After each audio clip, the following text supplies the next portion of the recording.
Hello guys, আসসালামু আলাইকুম। Welcome to দৌড়ঝাঁপ। আজকে চলে আসলাম আরও একটি ব্র্যান্ড নিউ ভিডিও নিয়ে। সো এটা হচ্ছে সেকেন্ড পার্ট। আজকে যাচ্ছিলাম চররামপুর থেকে, যেখানে আসছি এই জায়গাটার নাম হচ্ছে চররামপুর, এবং যাচ্ছি আমরা এখান থেকে হচ্ছে নয়ানি যেহেতু যাচ্ছি, তো আপনারা দেখতে পারবেন গ্রামের রাস্তা এবং সুন্দর সুন্দর সিনারিও। গ্রামে আসার মূল কারণ যেটা ছিল সেটা হচ্ছে জিয়ারত করার জন্য। এখানে হচ্ছে আমার নানু শুয়ে আছে এবং আমার বড় মামারও কবর হচ্ছে এই জায়গায়। তো গ্রামে গাড়ি নিয়ে আসার পর একটা জিনিস খুবই ভালো লাগে, সেটা হচ্ছে গাড়িটা দেখলেই বাচ্চা পোলাপান গাড়ির কাছে পুরা মানে সার্কেল হয়ে একটা জমায়েত করে। ওই দেখতে পাচ্ছেন আমার এক মামতো ভাই গাড়িটা এত পছন্দ করছে, লাল গাড়ি, ওই মুছতেছে আর কি, ওই টেক কেয়ার করতেছে।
এগুলা ক্ষীরা না?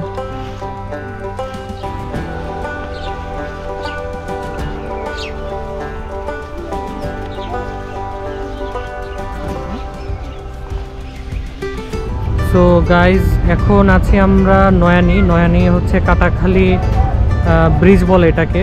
এখানে হচ্ছে লঞ্চ এসে থামে, এখানে লঞ্চ ঢাকায় যায় মূলত। সো নয়ানি যেহেতু আসছি তাই একটু নদীর পাড়ে ঘুরতে আসলাম, আপনাদের সেটাও দেখাইছি গাড়ি কোথায় পার্ক করছে। এবং এটা বাসা থেকে বিশ্বাস করেন 8 কিলোমিটার দূরে গাড়ি পার্ক করে রাখছে, জন্য ঘুরে রাখছিলাম। নয়ানি আসছি তাই হচ্ছে একটু নদীর পাড়ে ঘুরতে আসলাম। আর এটা হচ্ছে মেঘনা নদী, আজান দিয়ে দিছে মাগরিবের, নামাজ পড়তে হবে। আর ভিডিওটা হচ্ছে এখানেই ইতি করতেছি, সেকেন্ড পার্ট। আবার যদি ভিডিও করি তাহলে দেখা হবে সেই ভিডিওতে, ইফ নট দেন চাঁদপুরের চ্যাপ্টার এখানেই শেষ। আশা করি আপনাদের ভালো লাগছে আমার এই চাঁদপুরের ভিডিও। আর যদি ভালো লেগে থাকে তাহলে সাবস্ক্রাইব করবেন, আর হচ্ছে লাইক দিতে পারেন, আর মূল্যবান মতামত দিয়ে পাশে থাকতে পারেন অ্যাজ এ ব্রাদার হিসাবে। টিল দেন ভালো থাকবেন, সুস্থ থাকবেন, আল্লাহ হাফেজ।